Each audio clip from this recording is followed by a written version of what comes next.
Dan, probably we shouldn't record until the start of the meeting. Hang on, we've got attendees. Councillor.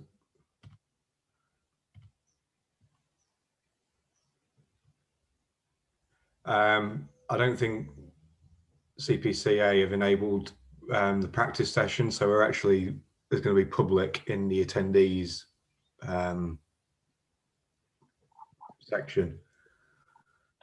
Do you want to phone me? Yes, I'll just call you now, Dan. Okay, cheers.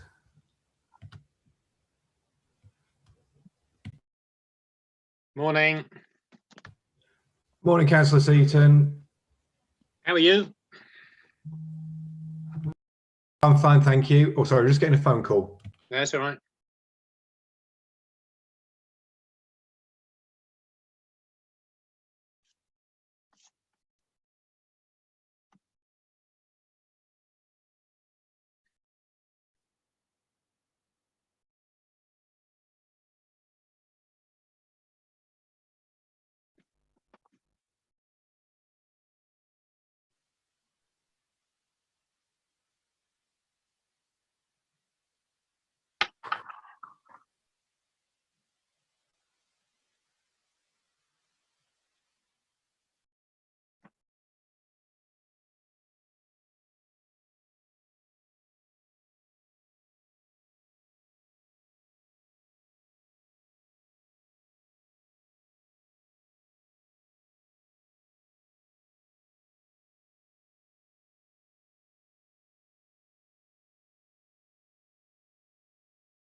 Morning, Councillor Seaton.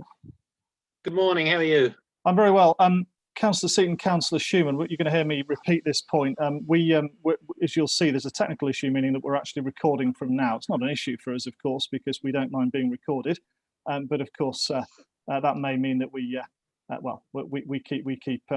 keep things aware that that's potentially being recorded. I'll say the same to Councillor Hiller. Morning, Councillor Hiller. Morning, Councillor Hiller. Good morning. I've just repeated now. I'll do so again to anybody else coming in. There's a bit of a technical glitch. This part of the meeting is being recorded, okay. And usually we're on the warm-up part, but of course we're all mindful that it's being recorded. We're not sure quite why it is in this instance, but I just wanted to make you aware. That's fine, thank you. No rude words then, Peter. Nothing could ever pass my lips by way of profanity, so rest assured. Morning, Josh. Morning all. Are you well? Yes, very well, thank you. And you? Yeah, very well. Dan, I will say that I've been having problems with the internet, so I've been dipping in and out, so hopefully I'll be okay, but sometimes I just disappear. That's fine. We'll keep an eye out for you. Thank you. Robert, just to let you know, I don't know if others got the same, but when I joined the meeting, it came up with a message to say this meeting's being recorded. Yes, Councillor Schumann. Yes, that's me too, which caused me some alarm. So, as I say, because it's being recorded, and that's just we need to just be mindful of that. That may be accessible. So yes, and usually our warm-up session is in view, but not warm up, but technical check session. So I just wanted to. I'm going to be saying that annoyingly frequently, although I might ask Dan to do the next one. No problem. We'll have to be nice about Peter then. We can't say anything horrible, just in case he can use it again on the recorder. Oh dear. I like the warm-up idea there. Who's doing the act? Well, that's quite indeed a wrong terminology. I'm going to say it again. Morning, Councillor Massey. Good morning. I just wanted to make you aware that there's a technical issue, meaning that this part of the meeting is being recorded. Of course, it doesn't make a difference, I'm sure, to anybody's to anything that's said, but at all really. But it may be publicly accessible. So and usually our technical element is the technical check element is being recorded. I don't quite know why, but I just wanted to make you aware. That's okay. I'm just getting rid of all my knitted animals, so otherwise it looks like I've got a decapitated cat's head behind me. Sounds grisly. Well, that's now a matter of record. So wonderful. It is, yeah. It's a knitted head, I must add. That Robert's Groundhog Day, it was splendid. Indeed.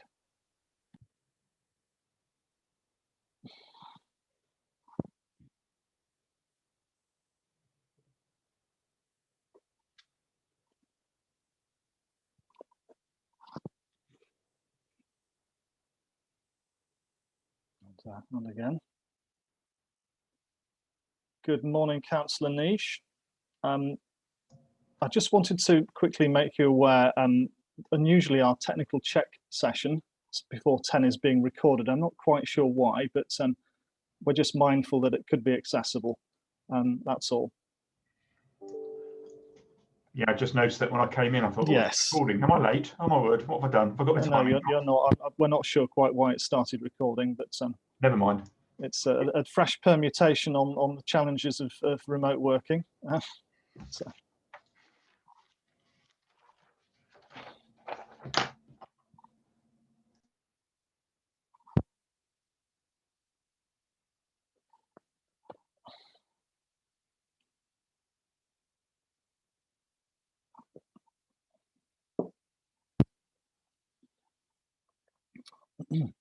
Morning, Councillor van der Veer. Just wanted to make you aware, you'll have seen as you came into the meeting that this technical check session for some reason is being recorded. We're not sure why, but we're just mindful that it could be publicly accessible. Just wanted to make you aware. We'll be careful.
And I'll say the same for the benefit of Councillor Howell. Good morning, Councillor Howell. You'll have seen that as you entered the meeting, there's a notification of this element being recorded. We're not sure why. This is our technical session, but we're mindful that this may be publicly accessible. Not a problem, no problems. Thank you, Councillor Howell. Sorry for that.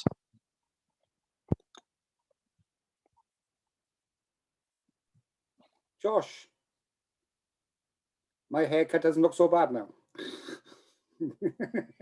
Thank you very much, Mark. Yes, in dire need of April the 12th or whatever it is, and getting to the salon. Good morning, Mayor Palmer. I just wanted to alert you, for some technical reason, this element's being recorded. We're mindful that it may be publicly accessible. I'm sure it won't be an issue, but we're not quite sure why technically it started to record this part, so apologies for that, but we're just mindful that this part could be accessible. It's not an issue, I'm sure, and it doesn't mean the meeting started, so apologies for that. I'm sorry, Mayor Palmer, I hope that you heard that. I didn't, no, sorry. I'm sorry, Mayor Palmer, I'm just apologising. For some technical reason, the system started to record this part of the session. It's not been an issue, of course, for us, but we're just mindful that this part of the session may be accessible. So yeah, that's and I've made all members joining that's the case. But so apologies for that technical issue. It doesn't mean we've started the meeting, of course. It just means that we're mindful it could be accessible. Apologies again. That's fine. Well, you just give us a nod, Robert, when we're ready to go, and we'll head along the line of that. Thank you. Thankfully, the only thing that's been recorded so far, Mayor, is that Councillor Massey's knitted creatures and Councillor Howe commenting on my lack of haircut. So I don't think it'll be any kind of hand-forth viewing for anybody in the technical glitch. Well, Josh, you're not the only one struggling with long hair. I promise you, and we're all in the same boat. My hairdresser is cutting my hair on the 13th of April. And it's already, as you can see, very long overdue. I found hairdressing scissors in my son's room yesterday. He swears blind that he's not cutting his hair, but we'll see. Well, I tried to get my wife to have a go, but she wasn't at all keen. So here we have it. Just a little bit uncomfortable, this conversation. Sorry to interject. I just want to make that announcement again. Paul, sorry, you'll have seen as you entered that the recording for some technical reason has started. The meeting hasn't, but I just wanted to make you aware that this, unusually this element has. Dan, could I ask you to confirm when we're quorate? And obviously we've hit 10 o'clock, and I'm going to shut up now. Hey, thank you, Robert. Everyone is here, so we can begin. I do believe. Hey, well then, good morning, everybody, and welcome to the long-haired version of the Transport Committee for Hampshire and Peterborough. I'd like to start the meeting by welcoming those members of the public and press who are watching the live stream via the Combined Authorities website. Due to the government guidance on social distancing, this meeting is being held remotely in accordance with the Meetings Regulations 2020. The software allows you to choose a name when you join the meeting. To members of the public, if you do not want to be identifiable, please choose a pseudonym. A decision summary and minutes of the meeting will be produced in the usual way, and a recording of the meeting will be available to view at the meeting page on the Combined Authorities website. To enable the meeting to run in an orderly manner, I would ask all members of the committee to keep their video cameras switched on for the duration of the meeting and to keep their microphone muted, except when I invite them to speak. Officers will join us to introduce their reports in the usual way. Any members wishing to ask questions or make a comment should indicate this by clicking the raised hand function on the right-hand side of your screen. When I invite you to speak, please unmute your microphone, ask your question, and then mute it again to allow the officer to respond. As with all new arrangements, I think we've been doing it long enough now that it really isn't a new arrangement, but as with all new arrangements, especially those involving new systems, there is always a risk that we may run into technical problems, and I would ask for your patience if we do. I would remind members and officers that all virtual meetings are to be recorded. So we'll move on to the governance items, and just for the register, I will call the names of the members of the committee to establish presence. Please confirm, Councillor Hiller. Yes, I'm in attendance, Mayor Palmer. Could I just say to you that I have an internet connection which is not particularly stable at the moment, so it may very well be that I switch my video off, but I'm still here audibly and verbally. Thank you, Councillor Palmer. Mayor Palmer, sorry. Thank you, no problem. We've had that problem before, Councillor Hiller. Councillor Howe. Present. Councillor Massey. Present. Councillor Nish. Present. Councillor Schumann. Morning, Mayor. Councillor Seaton. Present. And Councillor van der Veer. Present. Thank you all, and obviously I'm here as well. There are no apologies for absence, I believe. Does any member wish to declare a disclosable pecuniary interest or non-statutory disclosable interest? Please click the raised hand function if you do.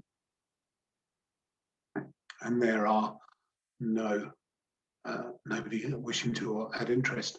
So we move on to item 1.2, which is minutes of the 6th of January meeting. We're being asked to approve the minutes of the meeting on the 6th.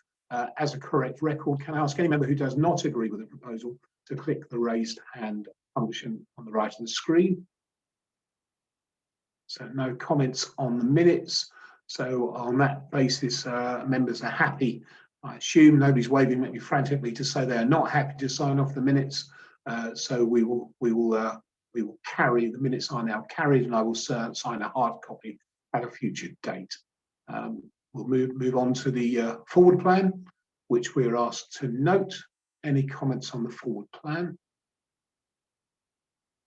And therefore we move on to 1.4, public questions. We have no public questions at all, but we have received 2 questions from overview and scrutiny that I will ask the Democratic Services Officer to repeat at the start of the relevant agenda item. We move on to part 2 of the meeting, which is delivery, and I would like to ask the Director of Delivery and Strategy, Paul Raynes, to introduce the report on the year-end performance. Thank you. Thank you very much, Mayor. This is a report which it's kind of obvious and sort of speaks for itself, but just to set it in context, as members will know, every year the Combined Authority sets out a business plan which has milestones for the key projects that the Combined Authority is undertaking. The Combined Authority has just published its new annual report and business plan, looking back over, well, not quite finished yet, but looking back over the year we're still in and looking forward to what we're going to do next year. And this report basically pulls that out for the transport programme. There are 9 key projects, which is slightly more than half the Combined Authority's overall suite of key projects. You'll see that basically the key milestones there have been met. Obviously, in order to progress on some things, we need to work, well, to progress on all things, we need to work in partnership with partners of locally or nationally, but on some of the key projects, to take them to the next key stage, we need to work in partnership with central government, and papers further down this agenda will show how, in fact, we've succeeded in doing that on a couple of the key projects, and I won't steal the thunder of those items. And obviously on some other things, we are still waiting for the government to come back to us and allow us to take those projects into their next stage. One of the things that members, I'm sure, will be interested in is the impact that COVID has had on our ability to deliver over the last year. And you'll see that for key projects, that's actually been quite limited, with the exception of the bus reform project, where clearly COVID has had a very significant impact on the bus market. COVID has had some impact, particularly through supply chain issues, on some of the non-key projects where elements of delay have come in there, although I think the ones that are most significant have been intermediate milestones that have slipped, and we've managed to preserve the terminal dates that we're aiming for those projects. And basically that's it, Mayor. Thank you. Any comments for Paul Raynes at all, members?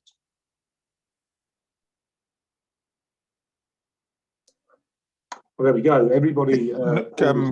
Can you see your hands? I can see me and Nicky have got hands up. My apologies. No, sorry. So I think I might have changed the functionality of the hands. Yes, Councillor van der Veer. I was very surprised when I didn't see your hand go up. So I'm sure that you're going to congratulate Mr. Raynes on the incredible performance of his team over the past year. Yes, I mean, the account of some of these projects is certainly very helpful.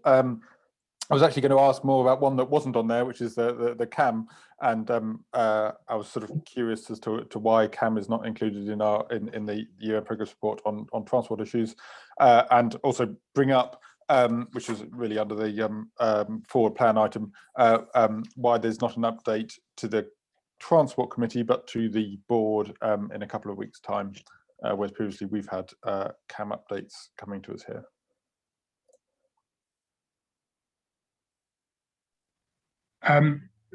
Shall I come back on that, Mayor? Yes, please. Yes, please. Yeah, so basically, Councillor van der Veer is correctly identifying that the governance arrangements around the CAM project are just handled slightly differently. Clearly, we have one CAM limiters has been set up, and so it's just that it's not managed through the program that I manage as Director of Delivery and Strategy. That's so that explains why it's not in this update paper. Thank you. Any further questions, Councillor van der Veer? No. Okay. Just to let members know, we've had 3 conceptual design presentations this week on CAM, and full details will be made public next week. It's very, very exciting. Next phase of CAM, just in time, obviously, to feed into the business case for the next 12 months or so of CAM development, which is tremendously exciting. And each of the conceptual design companies that have worked on this scheme have come up with significant intelligent thought processes on delivery of this incredibly exciting scheme. Councillor Massey. Yes, thank you.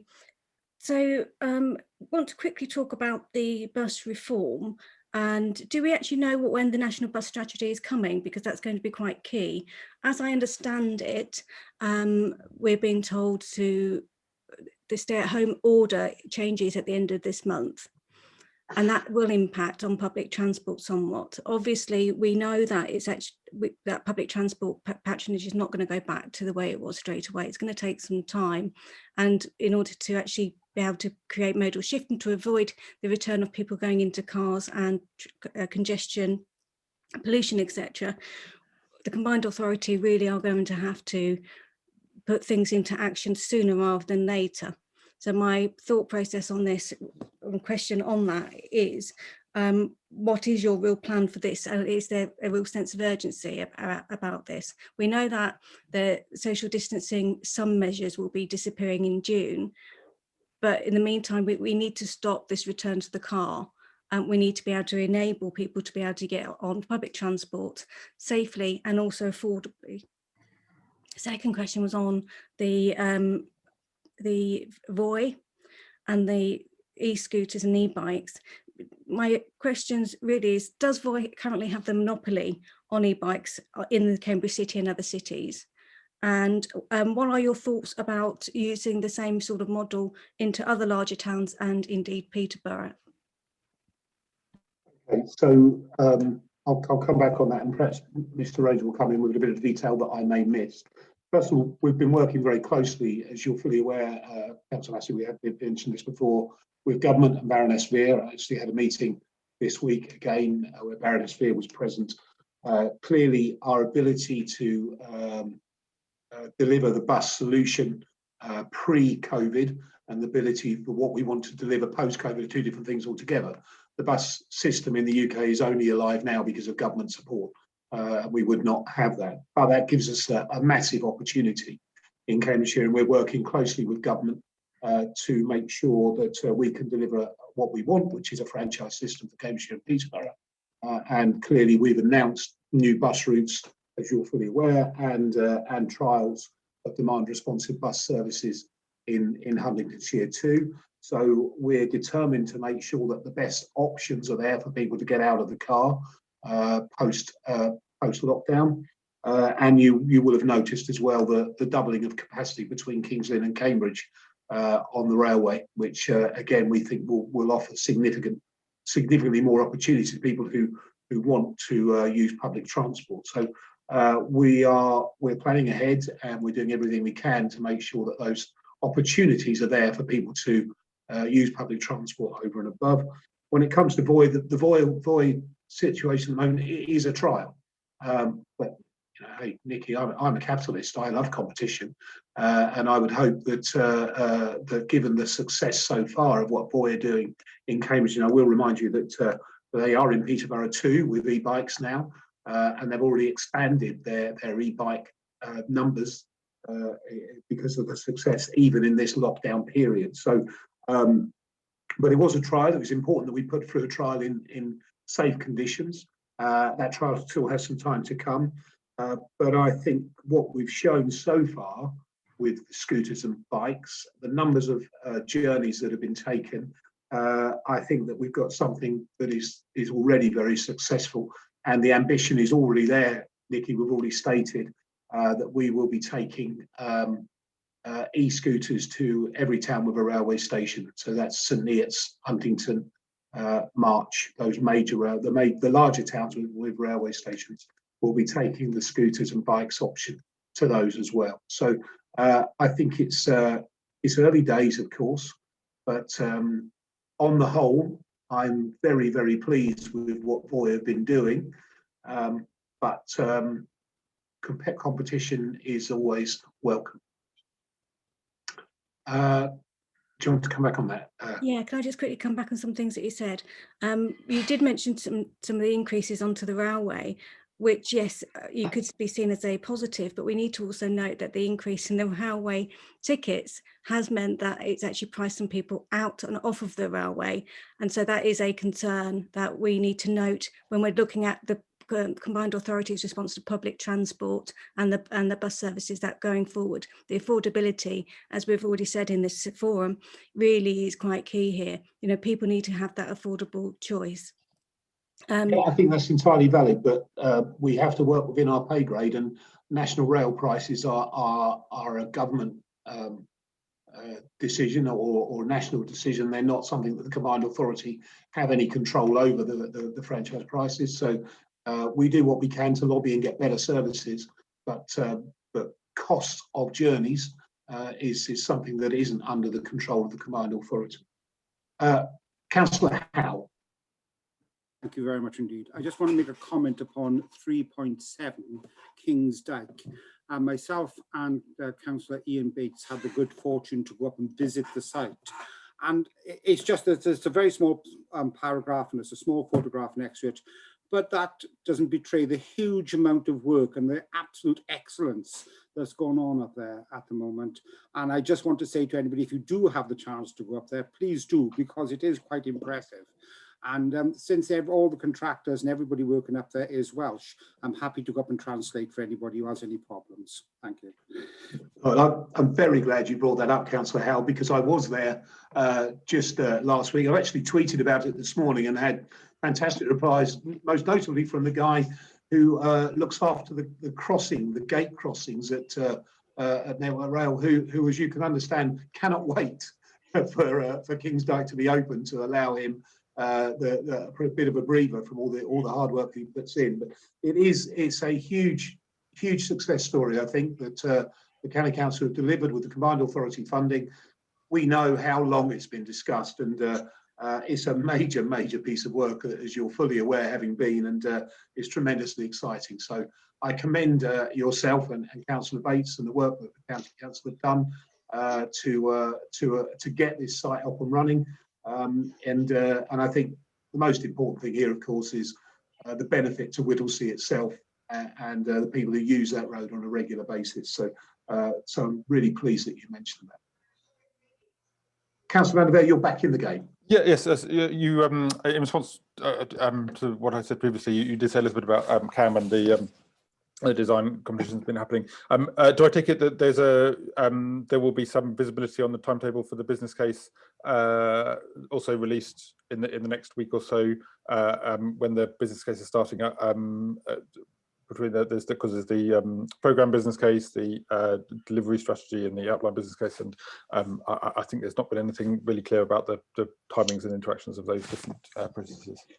Yeah, I think with all due respect, Councillor Van der Veer, there is always as much visibility as we can offer on all the projects that are delivered through the combined authority, but CAM Partnership Board would probably be the best place to see the visibility on that. You know, we deliberately have kept Metro separate, as Mr. Raynes mentioned earlier, because the size of that project can overwhelm the rest of the projects. And clearly, whilst CAM Metro is going to deliver for the whole of Cambridgeshire and Peterborough, we cannot let it overwhelm and disrupt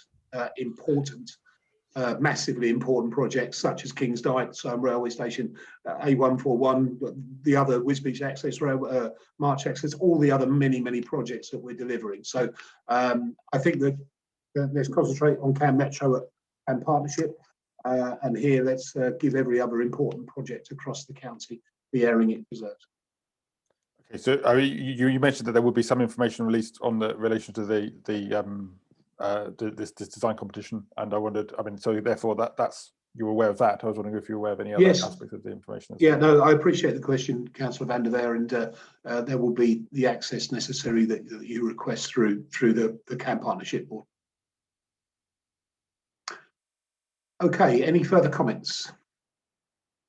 So we're asked to note the progress. I would like to congratulate the team on their progress this year, not just on what they've done this year, but on the progress over the last almost 4 years and the incredible amount of work that they've done, bringing forward projects such as King's Dyke that have been sitting in the wish list for as many years as we can remember, but now is reality. So thanks to Mr. Raynes and all of his team for bringing forward projects that will improve the lives of the people of Cambridgeshire.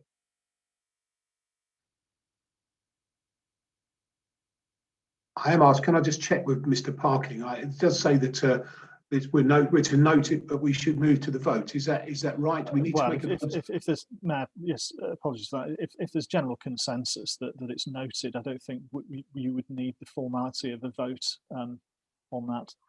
Okay, so I think there does seem to be general consensus. So we will move on to item 2.2, the performance and finance report. Before I ask the officers to introduce this item, I would like to ask the Democratic Services Officer, Mr. Parkin, to raise the question from overview and scrutiny. I think Dan was going to read it for us, actually. Dan, are you able to? Yeah, that's fine. Thank you, Mr. Mayor. Question is as follows. On the capital budget section of the report, page 60, table 3.5 is a year-to-date spend to the end of January 2021 of £555,000. There is a full year forecast of £2.163 million. There is no narrative to explain what the additional £1.5 million will be spent on. Okay, thank you. So the Ely Area Capacity Enhancement Scheme is looking at increased freight and passenger trains and a road solution for level crossings. Network Rail submits invoices in arrears, sometimes rather belatedly, and since the paper was published, an invoice for a further £1 million has now been received from Network Rail. A meeting has been arranged between CPCA and Network Rail on the 12th of March to determine the final costs for the financial year. So I think that's where the discrepancies lay there. Can I please now ask Cllr and Roberta to introduce the report? Thank you, Mayor. Good morning, members. So this paper is to provide an update on an overview of the financial and performance on the transport and infrastructure projects. The paper is split into three parts. The first part is revenue budget, which shows our year-to-date position for the first 10 months of just over £18 million spent against an annual budget of £25 million and a full year outturn of £22 million. So slightly under, and that's primarily due to the bus review implementation program, which, as we all know, during this pandemic has suffered. The industry has suffered. However, we are making progress. As mentioned previously, we're rolling out 2 new bus services for Peterborough and March, which started last week. And also, in addition, we're also rolling out the demand responsive transport initiative shortly as well. So we're just going through the procurement exercise on that.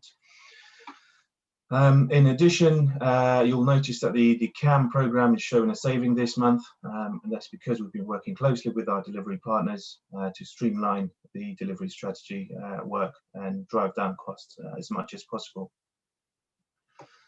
I've also provided an update on the CAM programme on this paper this month, which I hope everyone has had a chance to read through. So moving down to the next section, the capital budget spend. So a year-to-date position, we've spent just under £55 million against an annual budget of £76 million, and we're looking to spend another £10 million over the next before year end. So as mentioned just now, the Ely area capacity enhancements, where we have received a large invoice, so that will narrow the gap. Also, just to pick out a couple of other ones here. So King's Dyke, as we know, is progressing well. It's ahead of schedule. There was a slight dip in December due to bad weather, but we've picked up, and it still remains ahead of schedule. Likewise, the Soham station also ahead of schedule.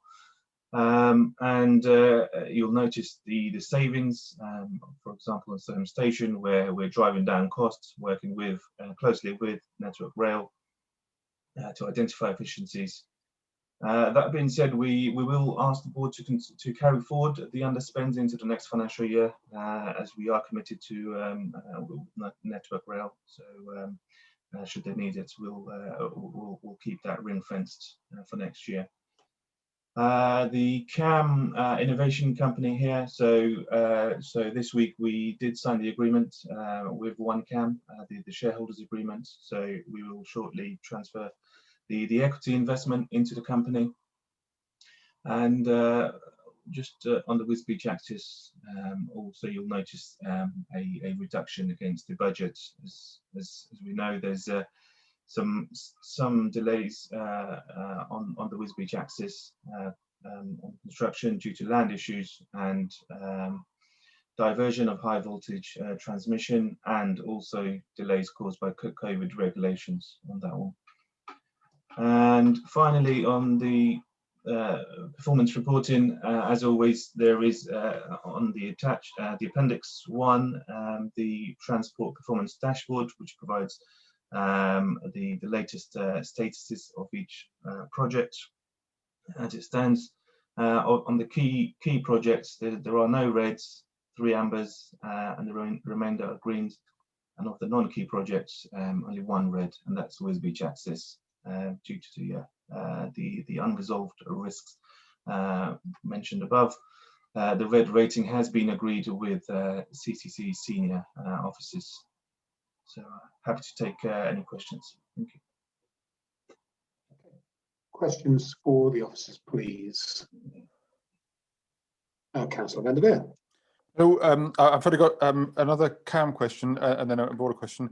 On the CAM one, I mean, some of what I would have asked has been covered already, but there is some discussion on page 59 of the report about this sort of more detailed work to be reducing the complexity and costs. And I don't fully understand how that sort of work, which is quite detailed stuff about fire alarms and station designs and that sort of stuff, fits in with the sort of work being done by OneCam, which is sort of everything being moved into OneCam. So I was wondering if I could, I mean, I just realised it's not a finance question. Also, what sort of risk tracking is done on these projects? Because we don't generally get any. Is there sort of risk assessments? Is there a risk register on some of these things? Because I mean, obviously, there's good progress on many of them, but sometimes we discuss delays and things, and I wonder if it's assessed as like a risk register, we'll be able to sort of weigh those risks up. Would you be able to come back on that? Yeah, thank you. Yes, so yes, you're right. That is quite detailed on CAM, and it was just to provide an update on what sort of work we're doing on CAM. So yeah, if there's anything anything further needed, we can take that away.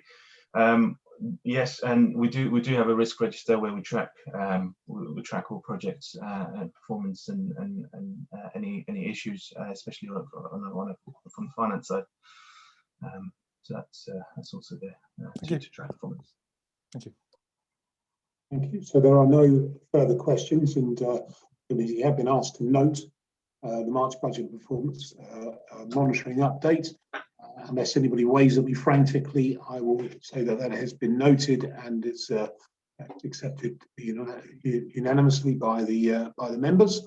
So we will move on to item 2.3, which is the local transport plan refresh and alternative fuel vehicle strategy development. And before we begin, we've received a question from Overview and Scrutiny. So I think I'll get it right this time and call Dan to ask me the question. Dan. Thank you, Mr. Mayor. So the question is as follows. There are no details on the low emission vehicle strategy in the report. I presume that this is waiting input from the Climate Change Committee. I would ask that details are made available at the earliest opportunity so that this can be built into the Overview and Scrutiny work programme for consideration. Okay, thank you. So the low emission vehicle strategy will be commissioned following the publication of the Climate Change Commission's recommendations to ensure maximal alignment between these and the strategy's brief. The aim of the low emissions vehicle strategy and accompanying action plan is to assist, promote and help facilitate uptake within the region. This work will focus on solutions that can be directly applied through partnership working with other regional authorities and the private sector stakeholders. Following the commission of the low emissions vehicle strategy, key milestones and project information will be circulated to ensure that this can be built into the ONS work programme for due consideration in a timely manner. I would also like to just mention to members, should they be interested in the Climate Change Commission report, and I hope that they will, because it's a significant importance to the future of our county.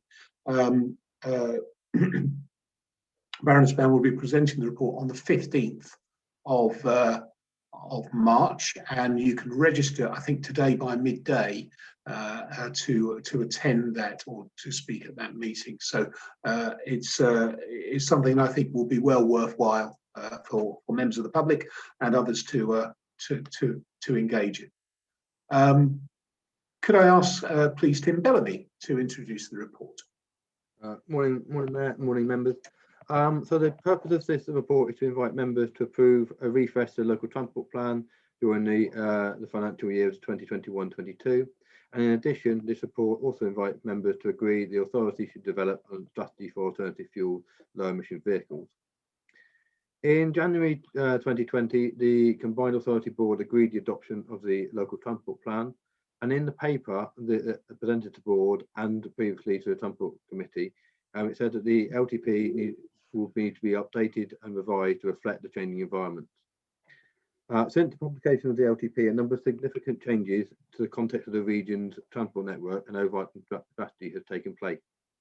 These include new national climate change target contained within the decarbonisation of transport plan and the 10-point plan for green industrial revolution, a new national walking and cycling policy, the gear change document, the establishment of the Cambridgeshire and Peterborough Climate Change Commission, the government decision to develop a spatial strategy for Oxford to the Oxford to Cambridge Park, obviously the effects of the COVID-19 pandemic, the single year comprehensive spending review, the more recent data being available, and since publication, the authority and partners have made significant progress on a number of strategic schemes.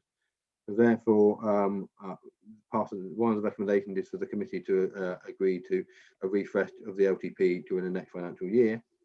And then moving on to the other parts of the paper with the low emission vehicle strategy, because the authority's own zero carbon ambition, the greater emphasis placed on alternative fuel by central government, and then the anticipated recommendations of the authority's independent climate change commission, it believes that now is a timely opportunity for the authority to develop and implement an alternative fuel strategy and associated action plan. I commend this paper to the committee. Thank you very much, Tim. Questions, please. Councillor Hiller is first in line. Thank you, Mr. Mayor. Just a couple of observations, really. I read this closely last night, and I'm a little bit surprised that there's no what's well and what's not working well on the current LTP. There doesn't seem to be any resume of that. I think that would have been useful from my point of view, certainly, unless I've missed that. But and there doesn't appear to be any representation from officers on the steering group. Is there any particular reason for that? Again, unless I've missed that. Thank you, Mr. Mayor. Thank you. Tim, could you perhaps help Councillor Heather? Yeah, on both those points, I'm happy to come back to you regarding what's going well and what's not going so well with the LTP. Part of what I want to do in the next iteration is to look at how we can monitor the performance, because we have made statements in the LTP around the objectives, etc., about how far we've achieved those. Come through some of the projects themselves, but actually within the LTP, we probably need to articulate how we can monitor those going forward. But I can do a synopsis of what's going well and what's not in due course, and get back to Councillor Hillier and others with that. And then with regard to the steering group, the scoping report we're trying to look at dividing the sections into the political side and also the working group. So the steering group don't necessarily get involved in the nuts and bolts of the LTP. And actually I can report to that, and others can report any issues up and down and escalate those issues. Happy to answer that. Okay, we'll get back to you on that. Councillor Massey. Yes, thank you. I've got just a couple of quick points. First of all, in regards to the stakeholder list, there's no representation from CamCycle, and there's also a new walking group. That name has escaped me, but I will find it and send it to you, which has just been created. And I think they're really valid, and I don't understand why they're not there. And I also haven't seen any timescales for greening up transport, etc. And I think that's something that is really important, that we understand what these timescales are and where the roadmap is, so to speak. Yeah, I think, as I said, we're waiting for the report of the Climate Change Commission to bring some of that in. But Tim, if you could come back on the other point from Councillor Massey. Yes, so with regard to stakeholder list, I understand there'll be with all these things. I tried to make it into an exhaustive list, but actually the feedback from Councillor Massey and others with other people and stakeholders that we want to engage with, that'd be great. So any feedback on that, we will take it on board and engage them in the appropriate way. Okay, thank you, members. There are no further questions. So we are asked to approve the recommendations.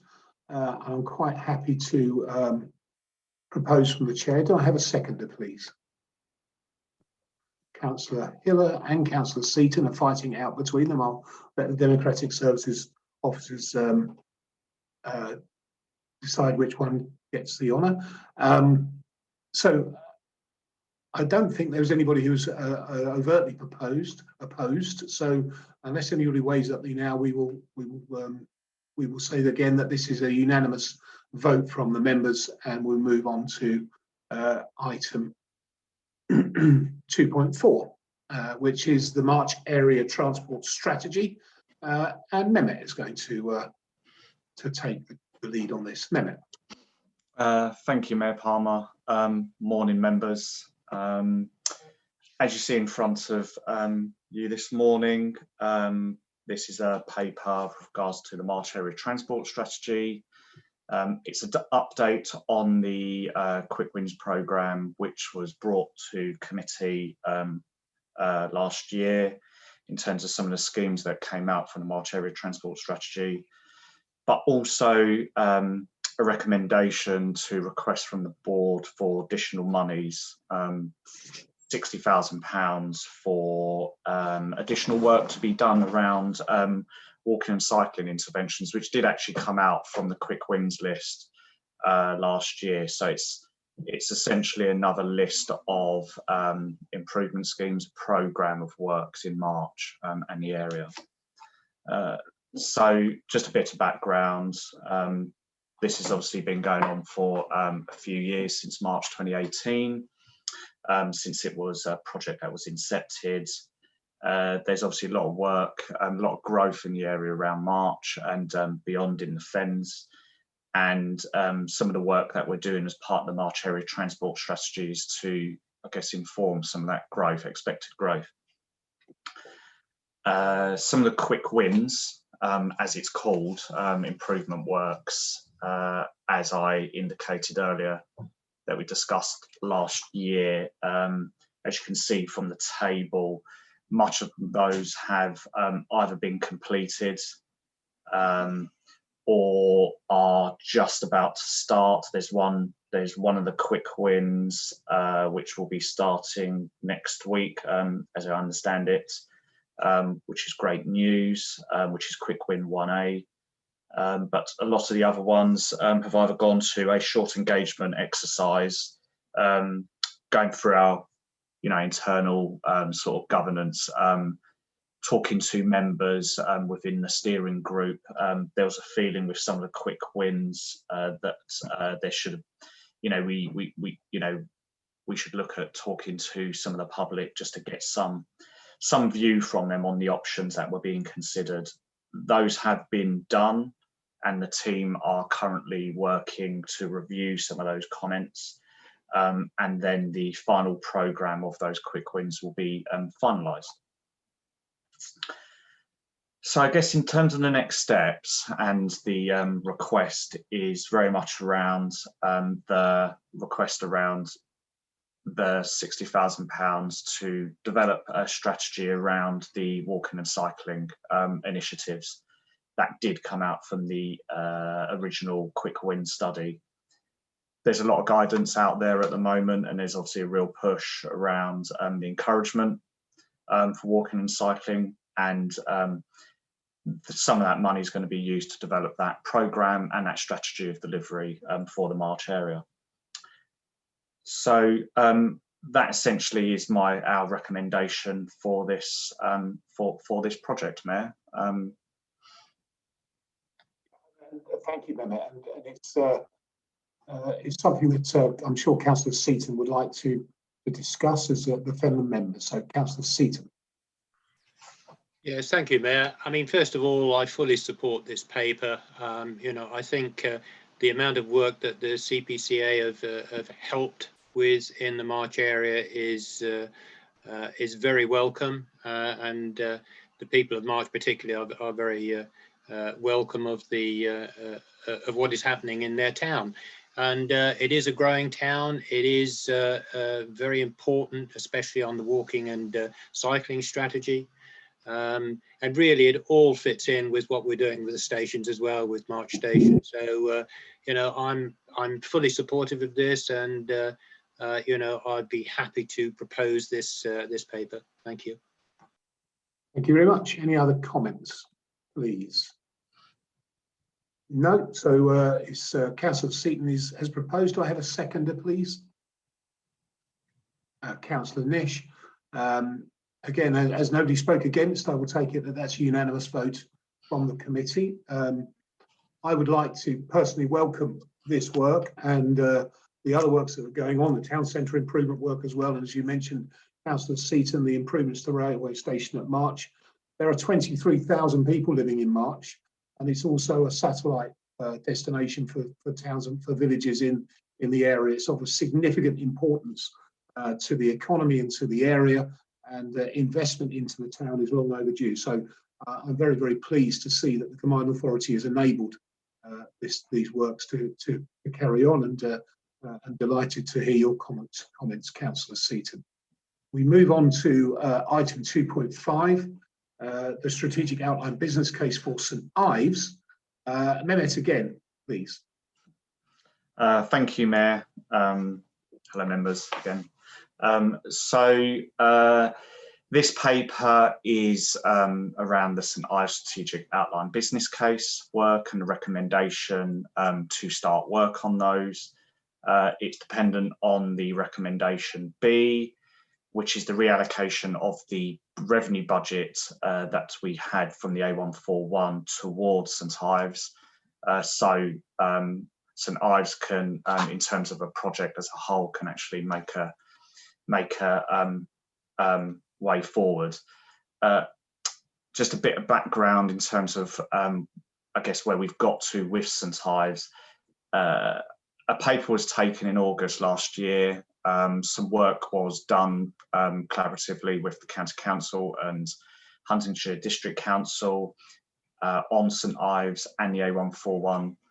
In there was a recommendation for a strategic outline business case, or a strategic position to be taken for St Ives, and also to take forward the improvement programs that they had. So there was a couple of town centre improvement schemes that were being looked to be taken forward.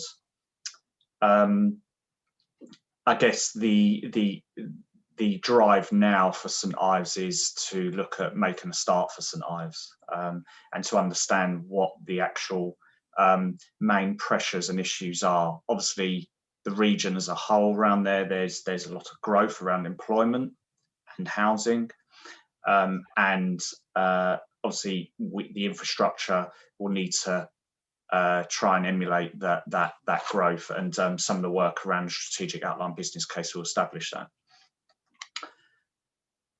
In terms of programme, our view is that, you know, we'll be looking at making a start this month on that, and similar to the work that we're doing on the A141, look to go out to engagement in May time of this year to obviously canvass public opinion, member opinion in terms of where we take St Ives. We'd like to think in terms of a programme, quite a rapid programme, trying to line it with the A141 study and bringing back a full report to align with the A141 in October of this year. So the ask is, in terms of our recommendation, is using £137,000 to fund the St Ives strategic outline business case work, as from our revenue pot to actually develop the strategic outline business case. Thank you, Mayor. Thank you very much, Councillor Nish. Thank you, Mayor. And I'm sure you won't be surprised to hear I'm fully supportive of this. Being part of Huntingdonshire, and of course it backs immediately adjacent to the ward which I'm ward councillor for, which is Holywell cum Needingworth. The St Ives area has a massive problem under normal circumstances, which has slightly eased at present time due to lack of movement. But it really is a really difficult area to try and find out how we manage the area around St Ives to stop St Ives becoming completely log jammed at lots of times of the day.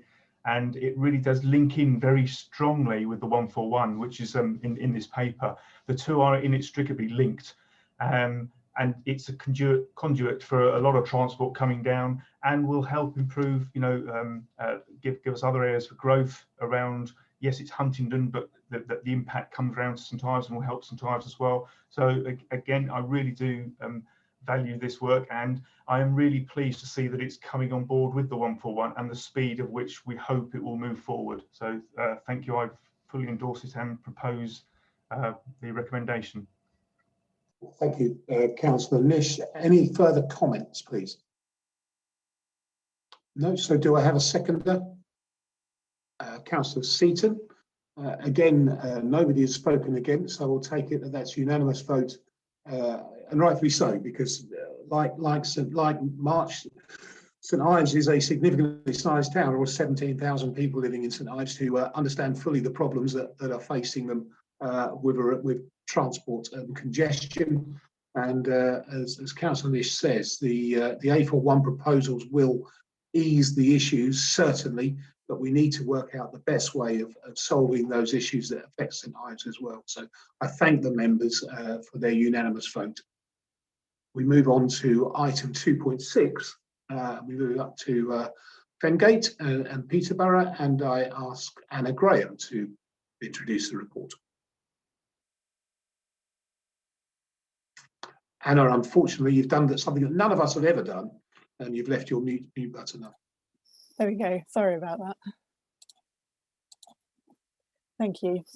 This paper provides a summary of the outcome of the strategic outline business case, and to seek approval to proceed to the phase one of the outlined business case. The embankment area in Peterborough is identified as an opportunity area by Peterborough City Council and is expected to attract significant growth in addition to the university. The Fengate Phase 2 University Access SOBC focuses on the highway network near the embankment area, including Junction 5 of the A1139 and the surrounding roads of Bishop Road, Vineyard Road and Boongate. Two packages, each with a number of interventions, have been identified for further development. Package 1 includes a northbound off-slip from the Frank Perkins Parkway to the Bishop's Road, whilst package 2 includes a section of duelling at Boongate. Further operational modelling of both packages, including testing the impacts of the proposed relocation of the football stadium, is needed to determine a preferred option. In the meantime, engagement with DfT will continue to develop the existing major road network application. Thank you, Mayor. Thank you, Anna.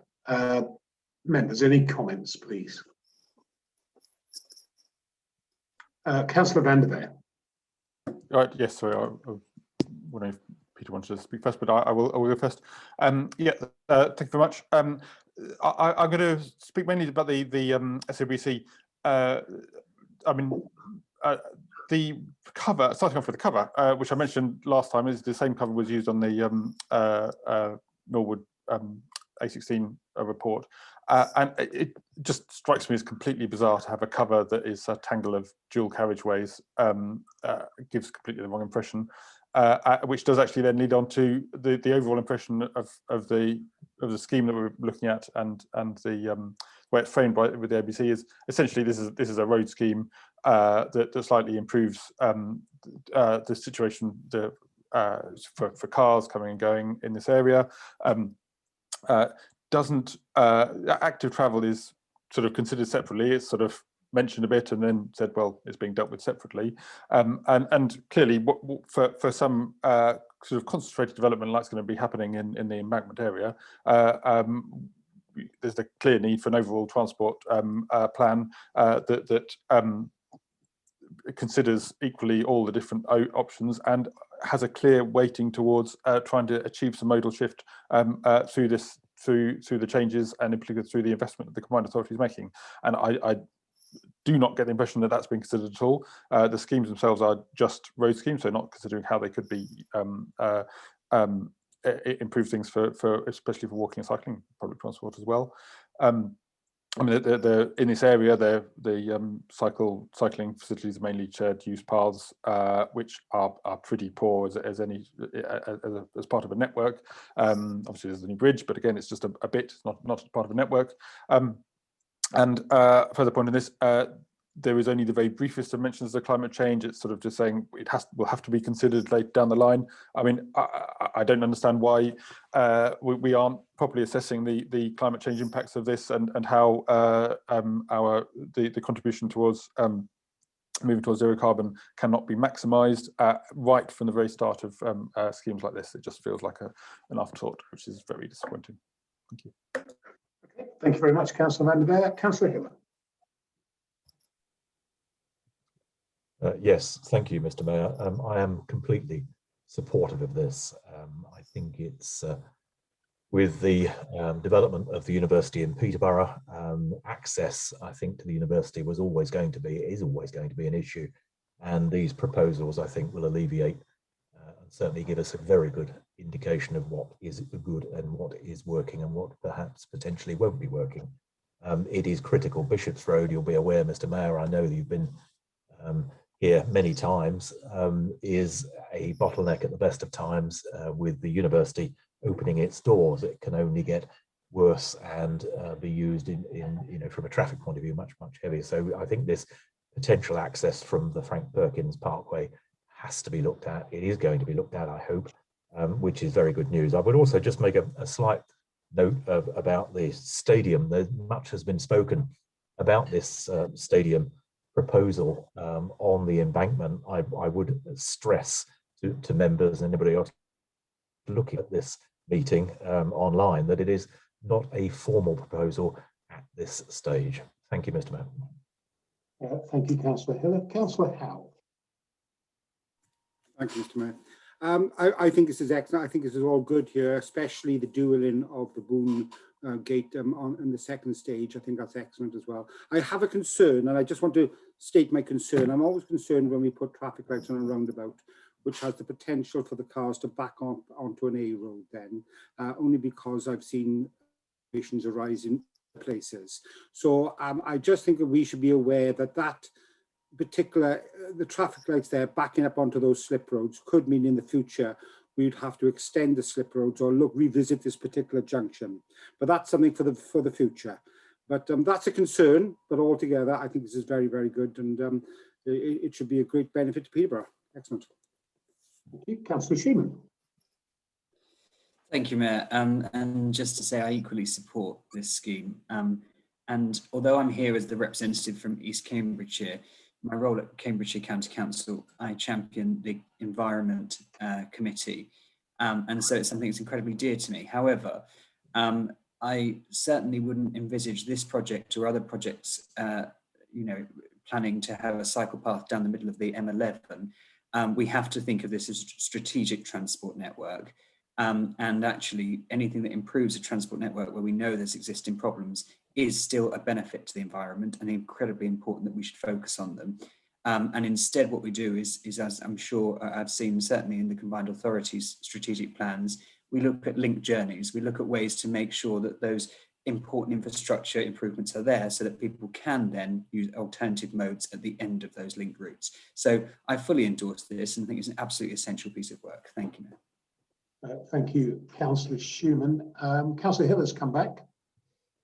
Yes, just to concur with the previous comments from Councillor Schumann. You've often cited Peterborough, Mr. Mayor, as a city, or certainly a local highways authority that gets the infrastructure in place before the traffic, and this is what we're trying to do here. I personally have had a lot of experience over the capacity increase civil engineering works that we've done in and around Peterborough City, the Parkway in particular, and we do have a great deal of experience over the dualling of roads coming off at Boongate in particular. You'll be aware, Mr. Mayor, I know. So I do hope members will support this. It is very important for the growth and the future of our city. Thank you, Mr. Mayor. Thank you, Councillor Hill. Councillor van der Veer, you want a second bite of the cherry? Yeah, I was just responding to something that Councillor Schumann said, implying that walking, cycling and public transport are not somehow matters to be considered strategically. I think they absolutely are, and that's, I think, what the failure here is. And also, I agree at the point about linking up different modes of transport, which is important. And I think, again, this has not been done adequately in this case, how these different modes can be linked up properly. Well, thank you, Councillor van der Veer. So we've had a good discussion on this. Do we have a proposer? Councillor Hill, I think you intimated that you would like to, and a seconder, please. Councillor Schumann. I will go to the vote because there has been some debate. So going through the members, Councillor Hiller. Support, Mr. Mayor. Councillor Howell. Support. Councillor Massey. Against. Councillor Nish. Support. Councillor Schumann. Support.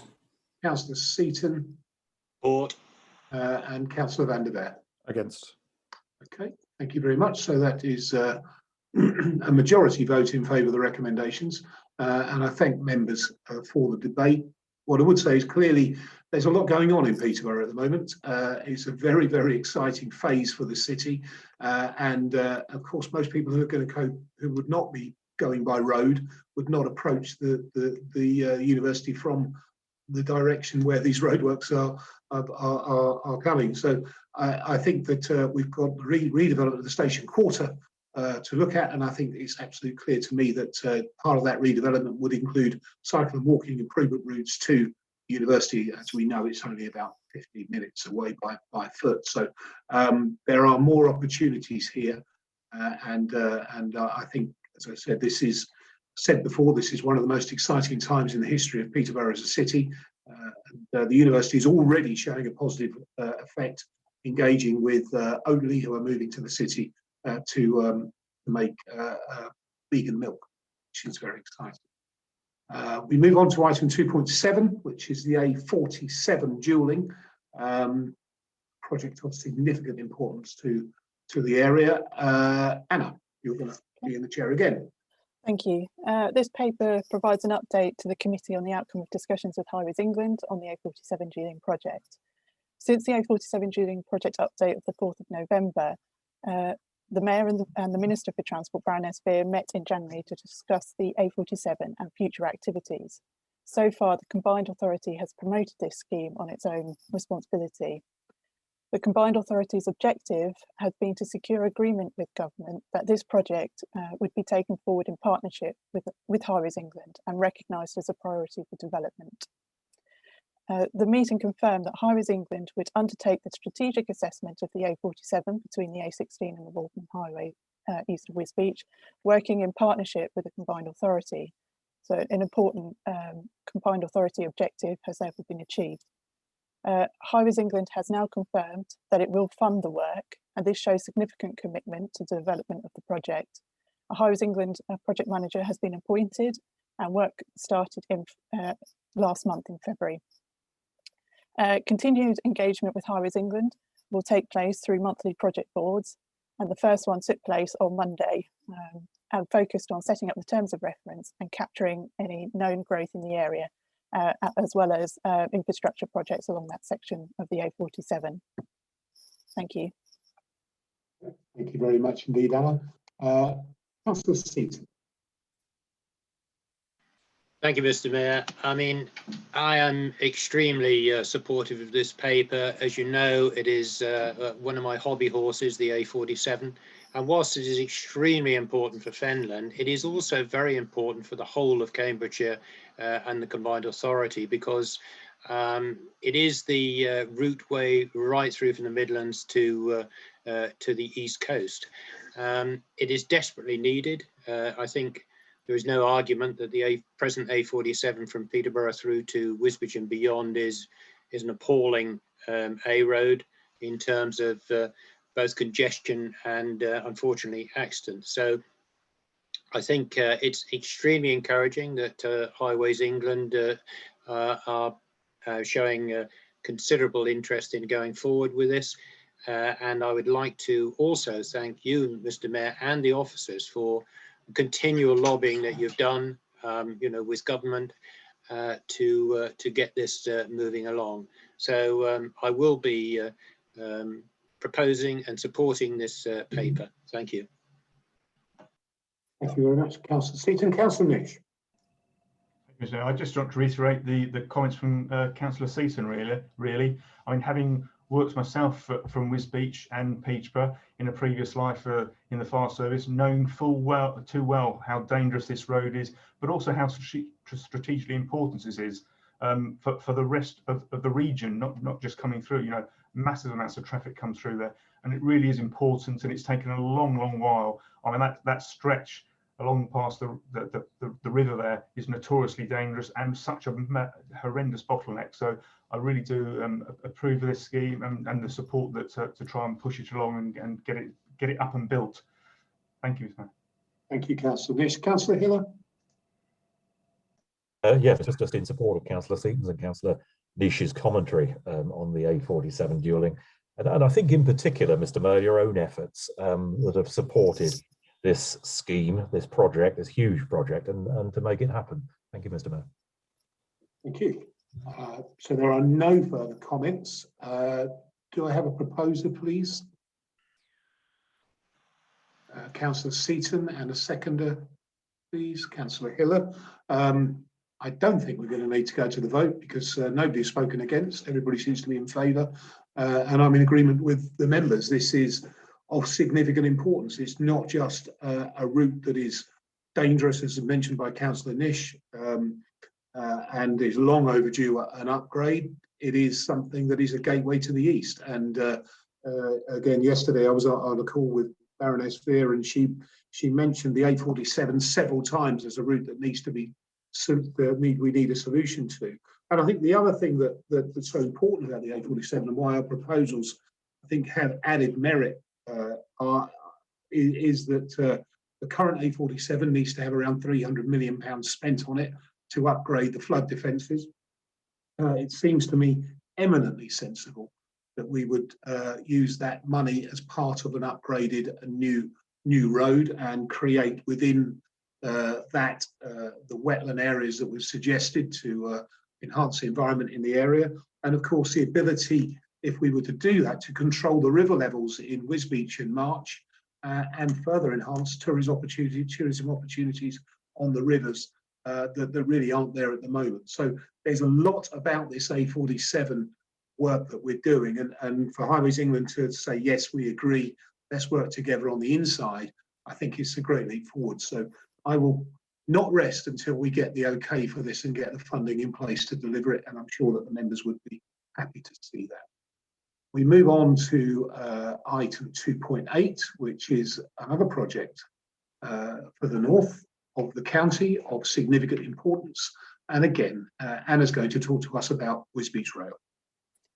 Thank you. This paper provides an update on the progress of Wisbech Rail and to outline next steps. Successful engagement with DFT, Office of Rail and Road, and Network Rail about the business case and GRIP 3B study for Wisbech Rail has identified opportunities, notably by reviewing the level crossing strategy to include barrier crossings and consider the reuse of material from other Network Rail projects. Discussions also explored how best to link between Wisbech Rail and the Ely area capacity enhancements, which is needed to achieve the 2 trains per hour direct services to Cambridge. The Mayor has met with Chris Heaton-Harris, Minister of State for Transport, on 2 occasions to highlight the importance of both Wisbech Rail and the Ely area capacity enhancements. The Minister subsequently confirmed that Wisbech Rail project would be considered for funding alongside the outputs from the Ely area capacity enhancement outline business case, that is, as that is completed. To prepare for that decision point, the combined authority, which has until now pursued the project itself, has secured Network Rail's agreement to deliver the next phase of the business case development in partnership. This work will look to align Wisbech Rail with the delivery sequence of the Ely area capacity enhancements. This renewed work will also involve refining the existing work delivered by the combined authority, as well as assessing options for Wisbech to March line and developing cost savings. To bring Wisbech Rail into greater alignment with the Ely area capacity enhancement, the renewed work will also consider further the development of the initial service between Wisbech and March, which was already envisaged in the business case, with a view that direct services could operate to Cambridge following improvements in network capacity. Initial work will review all documentation, options assessment, and provide a programme and cost estimate for the next stage of work. Thank you, Mayor. Thank you, Anna. Councillor Seaton. Yeah, thank you, Mr. Mayor. I mean, I had very similar comments to the ones I made about the A47. I'm extremely encouraged to see that we have Network Rail getting involved in something that the CPCA have been solely pushing in the past. We all know that the Ely North is the pinch point and really needs to be sorted so that the rest of the system can operate in a proper way. So I'm fully behind this paper. I hope it receives the support from members, and I will be happy to propose this. Thank you. Thank you, Councillor Seaton. Councillor Schumann. Thank you, Mayor, and I'm sure this will come as no surprise to you, and I know that you will, I'm sure, endorse the comments I'm about to make. I absolutely support the Wisbech Rail project and the Ely capacity upgrades that are required. However, much like a broken record, I have to reiterate that these cannot be done at the expense of Prickwillow and Queen Adelaide, and those communities need to be protected at all costs and certainly cannot be cut off and isolated. So I feel like I have to say it every time this is mentioned, but I just want it on record. Thank you, Mr. Mayor. Thank you, Councillor Schumann. Councillor Stephen, is that a legacy hand, or would you like to come back? No, if I could just come back, Mr. Mayor, I would like to thank yourself for all the heavy work you have put into Wisbech Rail, and the officers for the amount of time and work that they put into it. I think it's the investment into Fenland, into various areas is so welcome and so much needed. So thank you for your support. Thank you. And there are no other speakers. Councillor Seaton has proposed this, and as Councillor Schumann spoke on this as well, I'll take it that he's happy to second. But yet again, as there's been no differing views, I would take this as a unanimous decision by the committee, and I welcome that. certainly we've been able to have some success in this already. The £13 million for the business case for Ely North Junction that we managed to secure from government allows us to go forward with the confidence that that business case will come forward and be developed next year. We know we can't deliver Wisbech Rail without Ely North. The two are intrinsically linked. But the other issue that is, I believe, positive for Wisbech Rail is the announcement, the very welcome announcement of the free port at Harwich and Felixstowe.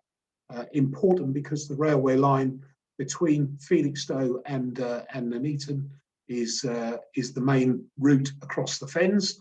And at the moment, freight from Felixstowe, a significant amount of it goes to London and then up to the Midlands, rather than through the fens because of Ely North Junction's problems. So it's not only the government have recognised this finally, and I thank Minister Heaton Harris for his complete understanding of the importance of Ely North Junction to the strategic rail network in the east, but also the backing of the free port at Harwich and Felixstowe does give us extra clout when applying for investment into that railway line because it's so important to the wider county. Wisbech itself, we've just mentioned the A47, and now we mention the railway line. There's 35,000 people living in Wisbech. This is absolutely necessary for the enhancement and improvement of the town. It is one of the most deprived areas in the UK and has suffered from lack of investment into infrastructure over many decades, which is completely unacceptable. So I make no apology whatsoever for putting a lot of time and effort and finance of the Combined Authority and officer time into finding the right solution to deliver Wisbech Rail. And I'm very hopeful that we will continue to drive it forward on the back of this report. And I can assure members of the committee and of the general public that I won't rest until we get both Ely North sorted with the concessions mentioned by Councillor Schumann. I know Prickwillow and Queen Adelaide very well, and we get the extra railway crossings that we need, railway routes that we need across the county. So we move on to item 2.9, and this is the England's Economic Heartland Transport Strategy, which I asked for consideration of this committee rather than taking a vote myself. And so members, Bellamy is going to explain the reasons around that. Thank you, Mayor. Thank you, members. The purpose of this report is to invite members to provide feedback and advise the Mayor and the Board on the Combined Authority position in relation to the England Economic Heartland and its associated transport strategy. In September 2020, this committee and the Board received a report when the EEH were consulting on their transport strategy. The final version of their transport strategy has now been submitted to the Secretary of State, who has 3 months in which to decide whether to approve it or not. If the Secretary of State approves the strategy, it would become a consideration that DfT officials would need to take into account in its decision-making process. When the EEH Transport Forum was invited to take a decision to submit the document to DfT, Mayor Palmer said the Combined Authority had not agreed to the revised strategy and would put it to its authority for review, and that's why it's been brought to this committee and subsequently will go to board. There are 2 areas that the post-consultation drafts of the strategy do not fully align with the authority comments. Just briefly for members, these are: firstly, the authority responded to the proposals to give the EEH formal statutory status by suggesting that this would be premature and requesting instead that the EEH consider whether it would configure to the right geography. In response, the EEH has dropped its proposal for statutory status. However, it has not undertaken to consider its geography, and as an alternative to statutory status, proposed an operating framework in which EEH would act as a filter between its members and DfT on major funding bids. This proposal for an operating framework has since been withdrawn and is pending a review. Secondly, the Combined Authority welcomed the alignment with the EEH draft strategy with a target for net carbon emissions by 2050. However, in its revised form, the strategy outlined by the EEH has set an aspiration to meet this target by 2040. There is no costed analysis in the strategy of what the implications of accelerating this target might be, and with the Climate Change Commission recommendations will provide the Combined Authority with an evidence base with what is involved in delivering net zero by 2050. Therefore, members may want to consider whether it would be appropriate to endorse a net zero aspiration unsupported by analysis of what it might involve. I therefore commend the paper to the committee. Thank you very much. Any comments, members? No, so, I mean, I just think it was important that we brought it back here, and certainly the concessions that we have been given since the discussions from the Economic Heartland. Tim has outlined them. I think I would recommend to the members that there is no danger at all in supporting this, and I'm happy to propose from the chair. But as nobody's speaking against it, again, I will take it as noted that we are fully unanimous in support of this proposal. Okay, so thank you, members. The date of the next meeting was proposed for the 26th of April 2021. My view is that this is a little bit too close to the election to be of any... Councillor Massey, you seem to have put your hand up. I just wanted to bring something after, so I'll let you finish what you were saying. Okay, so I believe this is, you know, just a week and a bit before the election, and I don't feel, I've been reassured by my team that there is nothing that needs to be decided on that meeting that can't be decided at a meeting either towards the end of May or the beginning of June. So my proposal is that with the next meeting of this committee will be post-election. And I hope that members are happy with that. Before I close the meeting, Councillor Massey has requested to speak. I think it's really important that we do address that the Louis Thorold Foundation has put a question in the chat about the safety on the A10 and Waterbeach. I myself has already written to the highways to ask about the safety on this particular section, and I think anyone that's lost a child, myself included, my heart really goes out to them, and I can really feel the pain that this family is going through. And I think it's important that we mention that, because I think by closing the meeting and not mentioning it, then we're not doing justice to what happened to poor little Louis, and of course his family, because his mother's still in hospital. And so I thought it's important we do mention that and get your view, Mayor, on road safety. Well, my view is I've got a meeting with the family next week, alongside the leader of the county council. Of course, road safety is a county council issue, as you are fully aware, and obviously I, like everybody else, was profoundly shocked by what happened at Waterbeach, and certainly I will look forward to the meeting to listen to what the family have to say, and certainly see if there are ways that we can, through the combined authority, work alongside the county council to allow the county council to deliver the safety strategies where necessary across the county. As mentioned earlier with the A47, you know, our ambition to dual the A10 is not just because we want a dual carriageway there, it's because we know it is a profoundly dangerous road and has been for many, many years. And I've been using that road all of my life, and it's not really been improved at any stage. And it's certainly the ambition clearly is to do something of significance to improve that road from the combined authority's perspective. But I have to be mindful that road safety, as I mentioned, is an issue for the county council, and it's important that I'm respectful of their control and their power in that area. Okay, so with that in mind, I declare the meeting is closed. Thank you, everybody. Thank you, Mr. Mayor. Thank you, Mr. Mayor. Thank you.